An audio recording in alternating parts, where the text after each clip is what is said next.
ഹൈറേഞ്ചിന്റെ വാണിജ്യ തലസ്ഥാനത്ത് പാരമ്പര്യത്തിന്റെയും വിശ്വസ്തതയുടെയും പകരം വയ്ക്കാനാകാത്ത പരിശുദ്ധിയുമായി Hima gold and diamonds central junction Nedumkandam.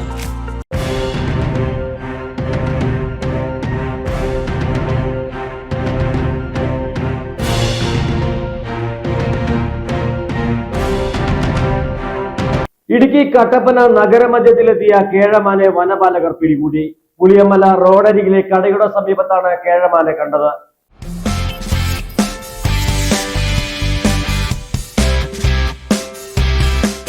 Idukki Kattappana നഗരത്തിലെത്തിയ കേഴമാനെ വനപാലകർ പിടികൂടി. പുളിയമല റോഡിന് സമീപം പ്രവർത്തിക്കുന്ന കടയുടെ പരിസരത്ത് വെള്ളിയാഴ്ച രാവിലെയാണ് കേഴമാനെ കണ്ടത്. കടയുടെ പിൻവശത്തെ മൺതിട്ടയിൽ നിന്ന് വർക്കേരിയയുടെ പരിസരത്തേക്ക് ചാടുകയായിരുന്നു.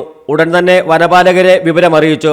ആനകുത്തിമലയിൽ നിന്നും കൂട്ടം തെറ്റി എത്തിയതാണെന്ന് സംശയിക്കുന്നു. കമ്പംമെട്ട് സെഷൻ ഓഫീസിലെ വനപാലകർ സ്ഥലത്തെത്തി കേഴമാനെ പിടികൂടി. തെരുവുനായുടെ അക്രമത്തിൽ നിന്ന് രക്ഷപ്പെടാനായി മൺതിട്ടയിൽ നിന്ന് ചാടി കടയുടെ പിൻവശത്ത് ഒളിച്ചതാകാമെന്ന് വനപാലകർ പറഞ്ഞു. വെറ്റിനറി സർജന്റെ പരിശോധനയിൽ ആരോഗ്യ പ്രശ്നങ്ങളില്ലെന്ന് വ്യക്തമായി. ഇടുക്കി വന്യജീവി സങ്കേതത്തിന്റെ ഭാഗമായ കാഞ്ചിയാർ മറ്റപ്പള്ളിക്കവലയിൽ തുറന്നുവിട്ടു.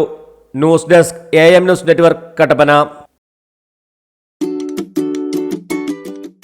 കുഞ്ഞിളം ചിരിക്കായി കുന്നോളം കരുതലേകാൻ ബേബി ഹഗ്. കുട്ടികൾക്ക് മാത്രമായുള്ള കുട്ടികളുടെ ലോകം ഇനി നെടുങ്കണ്ടത്തിന് സ്വന്തം. ബേബി ഹഗ്, കോടതി ജംഗ്ഷൻ, കിഴക്കേ കവല, നെടുങ്കണ്ടം.